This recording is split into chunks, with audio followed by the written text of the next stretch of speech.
In question 1, we've got a particle moving with constant acceleration given by 2i minus 3j. And we know that initially at time t0, the velocity was 4i meters per second. We need to find the velocity of p at time t is 2. So we'll be using v is u plus at. These are the Suvat equations in the vector version. So this is 4, 0, the initial velocity, plus 2, negative 3 times the time, which is 2. And this is giving an answer of 8, negative 6 meters per square second.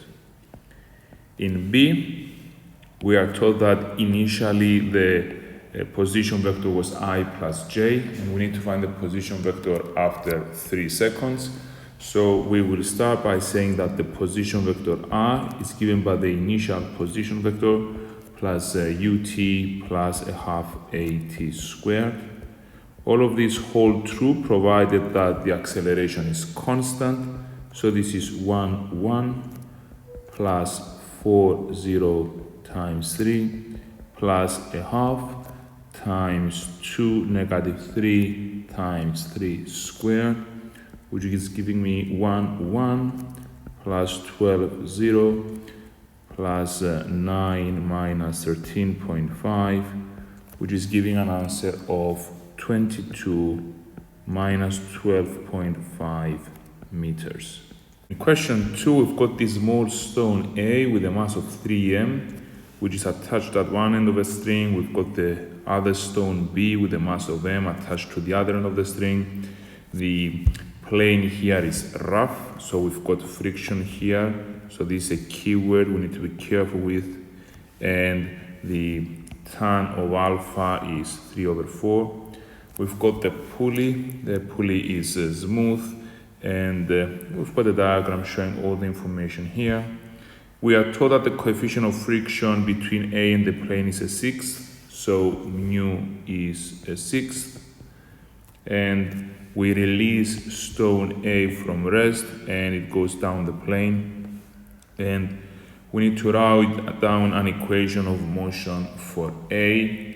I will actually start by adding all the forces on my diagram so that I have a complete visual understanding of what's happening. So this is the situation. If we look at B, it's the weight mg and the tension. If we look at A, it's a weight 3mg, which is resolved as 3mg cos alpha perpendicular to the plane and 3mg sine alpha along the plane.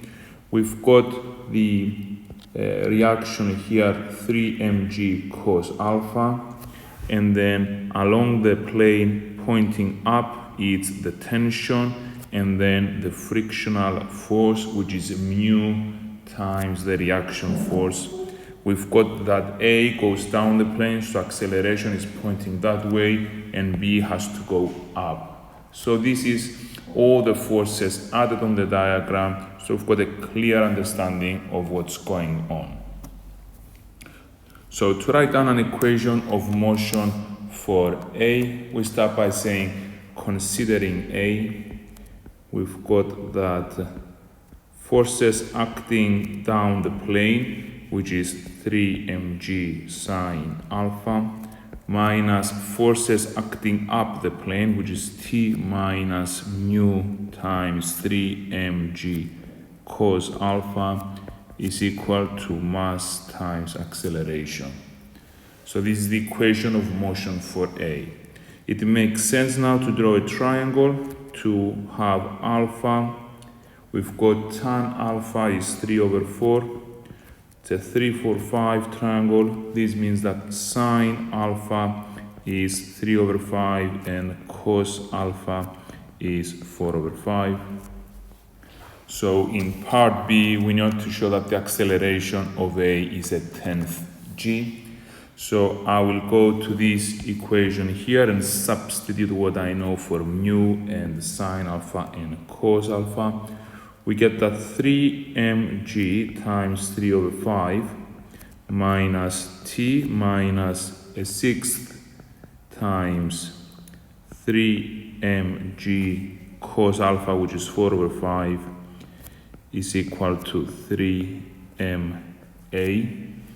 So 9 mg over 5 minus t minus 2 mg over 5 is equal to 3ma. And this leads to 7 mg over 5 minus 3 ma is equal to T, the tension. I will now also consider B. So considering B, we have that B is going up. So forces acting upwards T minus forces acting downwards mg is mass times acceleration. So T is mg plus ma. So I will now equate the T through these two equations to get that 7 mg over 5 minus 3 ma is equal to mg plus ma. I will divide throughout by m. So if we divide by m throughout, we will get that 7g over 5 minus g is a plus 3a, which leads to 2g over 5 is 4a, and therefore a 10th g is the value of a as required.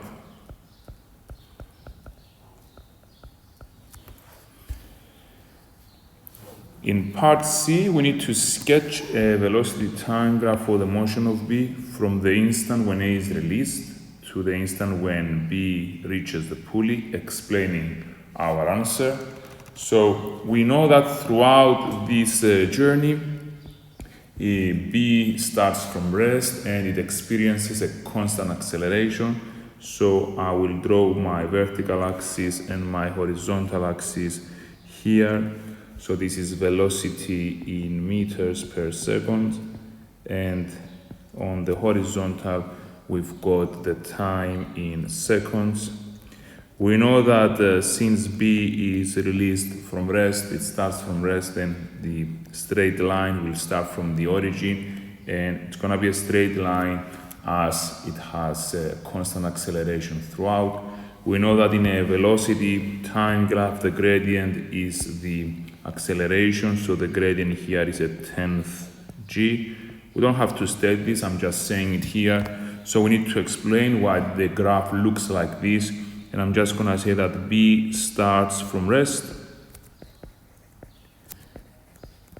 and constant acceleration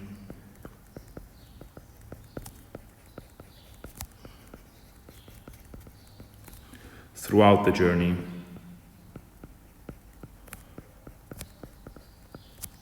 Hence, straight line through the origin.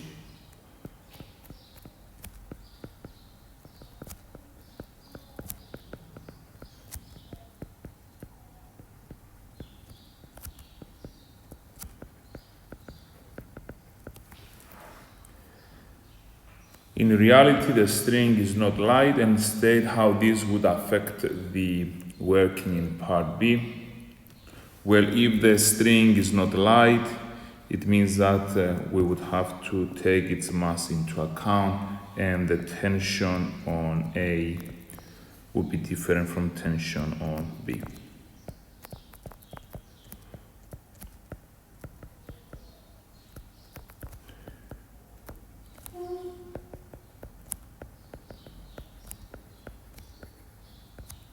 In question 3, we've got a beam AB with a mass of m and a length of 2a.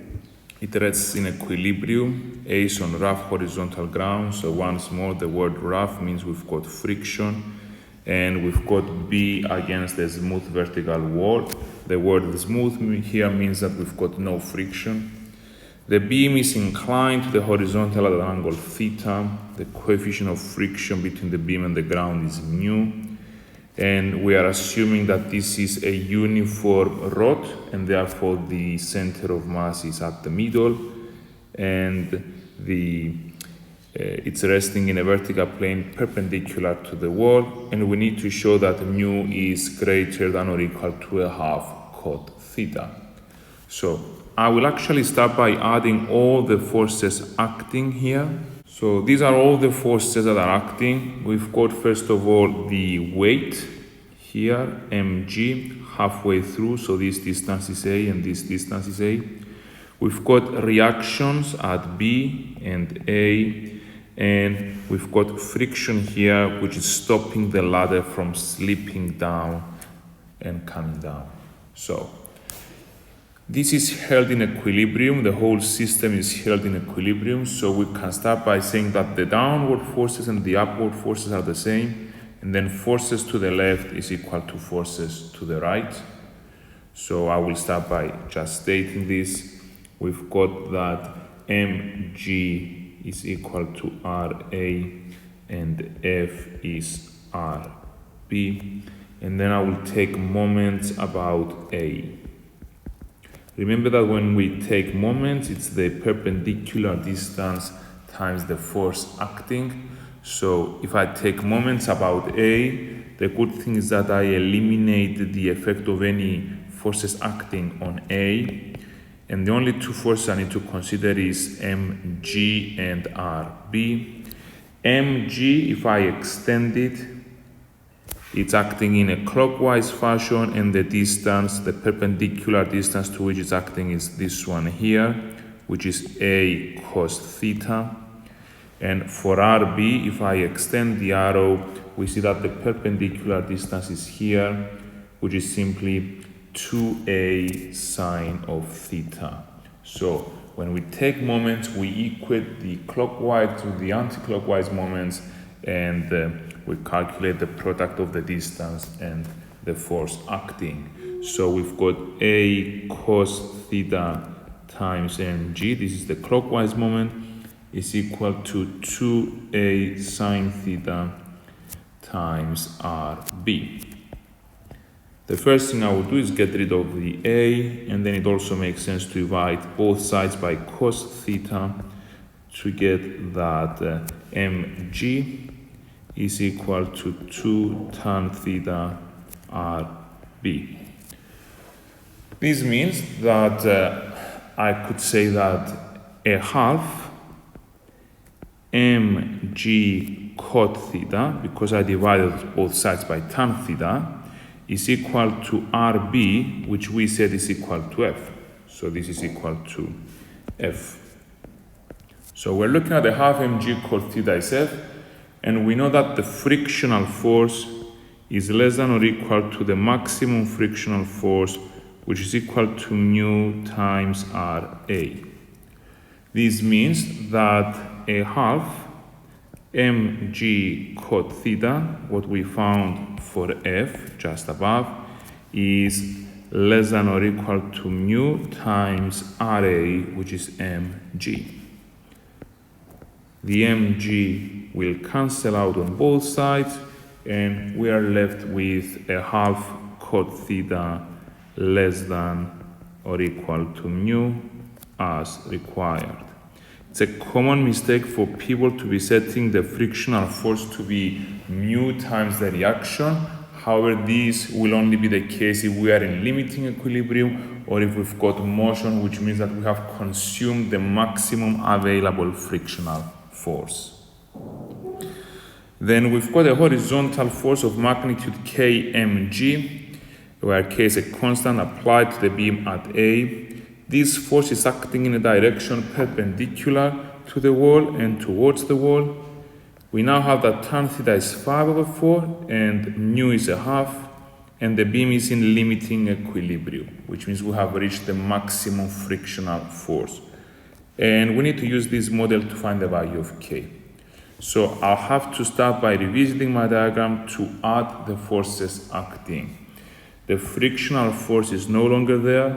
We've got a force of magnitude kmg acting into the wall, which means we've got a frictional force pointing to the left. And this frictional force is the maximum, is equal to mu Ra. So once more, this was the force we were told. It's acting along the ground into the wall, so that's the point of direction. And the frictional force is opposing this motion, so it's mu RA here because we are in limiting equilibrium. So what we will do is that we will take moments about B and try to figure out the value of K. So before we take moments, let's just remind ourselves that the RA is still equal to mg, and we've got that the frictional force is mu RA. We are told that mu is now a half. I will use this. So I will start by stating that F is equal to mu RA, which is equal to a half RA. We also have that the reaction at A is mg because the upward and the downward forces are the same. And I will take moments about B. So if we revisit the diagram once more, taking moments about B means that we've got the anti-clockwise moment because of mg. We've got the clockwise moment because of RA, and all of these can be summarized into a single force pointing to the right of magnitude kmg minus mu RA. And this one will be acting in an anti-clockwise fashion about B. So, moments about B, we've got 2a cos theta RA is equal to 2a sine theta brackets kmg minus the frictional force, which was a half RA, plus a cos theta mg. I will now divide throughout by A, so it's common throughout, it goes away, and I will also divide by cos theta.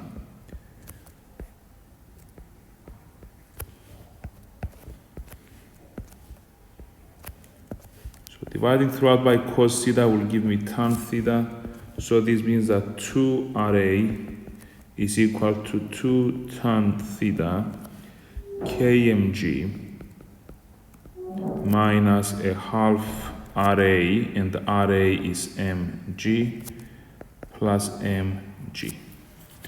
We know that tan theta is 5 over 4, so 2RA is 2 times 5 over 4 kmg minus a half mg in brackets plus mg. And we also have that RA is mg, so 2mg is 5 over 2 brackets kmg minus a half mg close brackets plus mg. If I divide throughout by mg, all of these will go away and I'm left with 2 is 5 over 2 brackets k minus a half plus 1. So 1 is 5k over 2 minus 5 over 4, which means that 9 over 4 is 5k over 2, which makes k to be 9 over 10. In question 4, we've got a small stone projected with speed of 65 meters per second. Point O is 70 meters vertically above the point N, and point N is on horizontal ground. We have that tan alpha is 5 over 12, and we know that the stone will hit the ground at point A.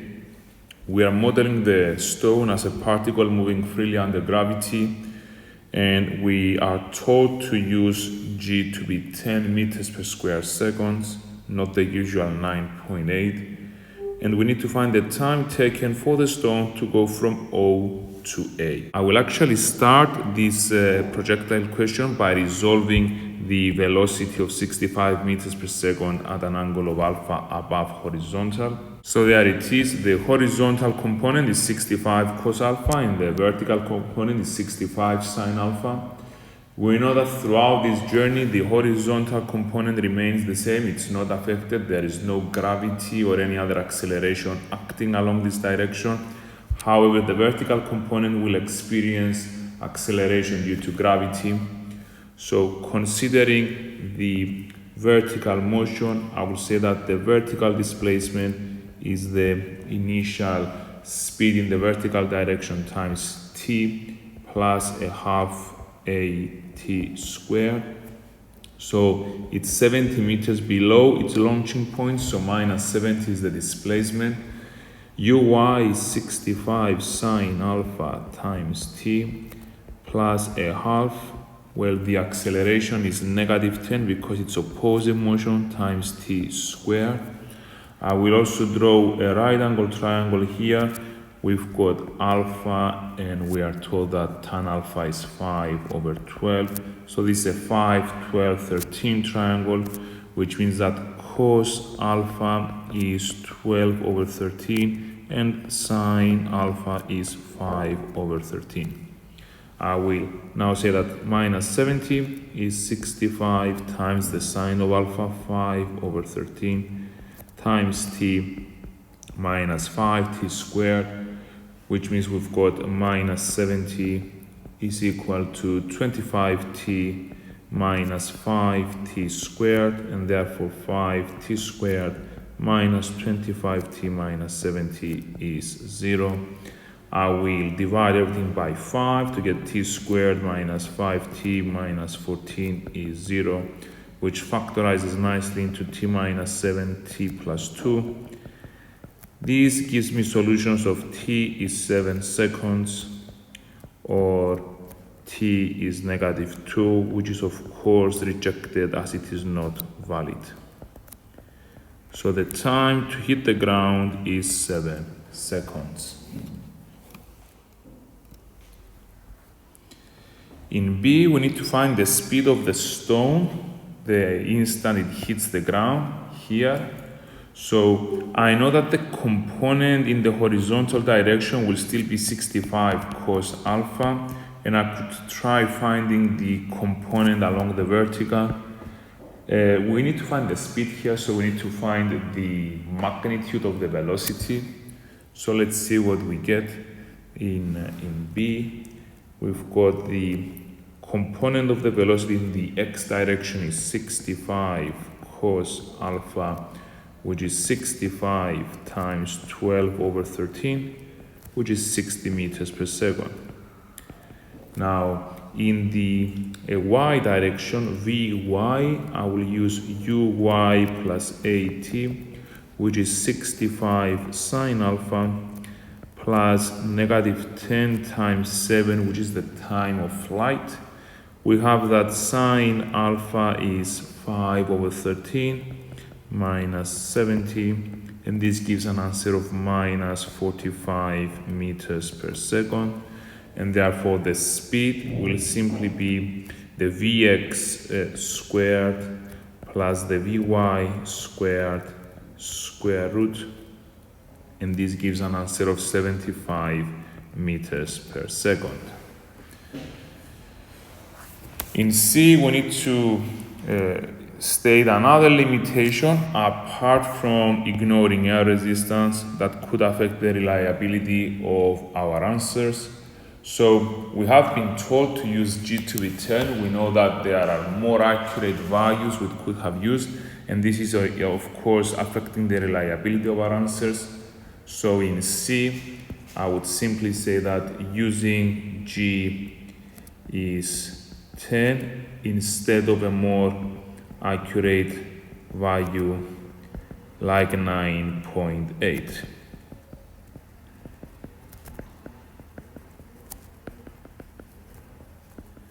In question 5, we've got a particle P which has velocity given by this expression here, and we need to find the acceleration of P at time t seconds. We need to use differentiation here.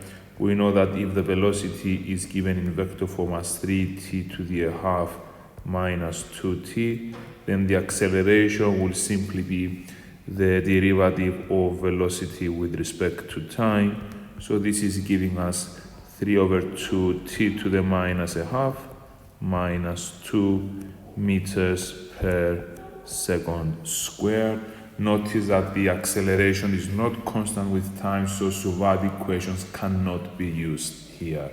In B, we need to find the value of t at the instant when p is moving in the direction of I minus j. In other words, we've got that the velocity will be a multiple of 1 negative 1 if it's moving in that direction. So 3t to the half minus 2t is equal to lambda times 1 minus 1. If we equate the I components, we get 3t to the half is lambda. And if we equate the j components, we get minus 2t is minus lambda. So 2t is lambda. So 3t to the half is equal to 2t, which means that 3 over 2 is t over t to the half, which is t to the half. And to get rid of the half, we square the 3 over 2, and we get that t is 9 over 4 seconds.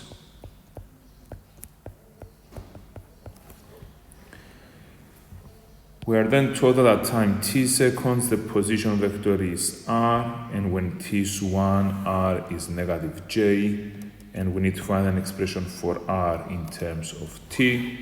So to do that, we will find an expression for the displacement vector.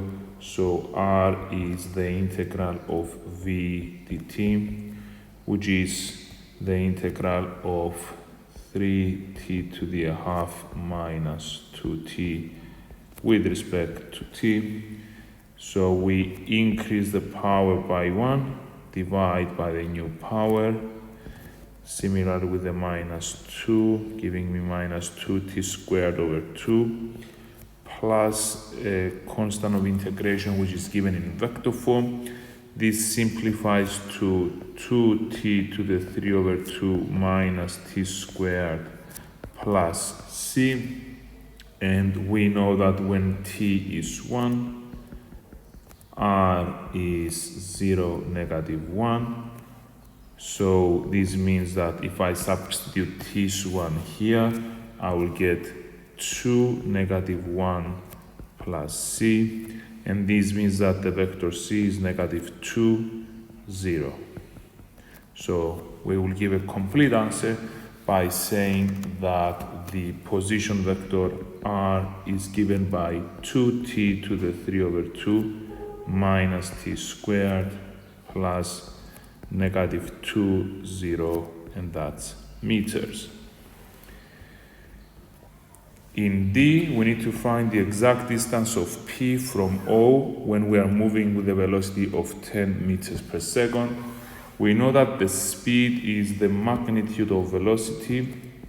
So speed is magnitude of velocity, which is 3t to the half squared plus negative 2t squared square root. I took the I component of velocity and the j component of velocity. So this is the root of 9t plus 4t squared square root. And we are told that this is equal to 10.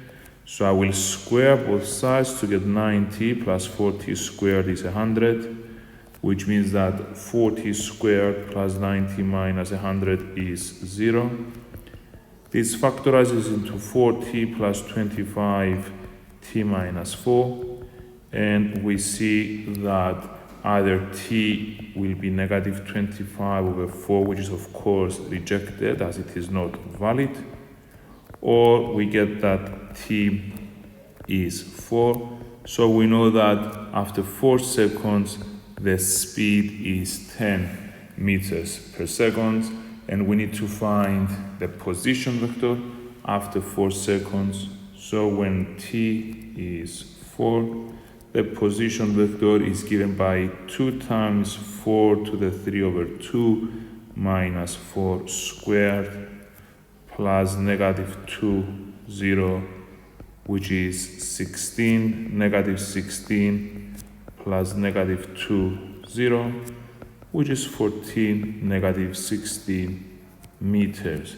We were asked to find the distance. The distance is the magnitude of displacement, so we will simply say 14 squared plus negative 16 squared square root. We need to find the exact value. This is 2 root of 113 meters.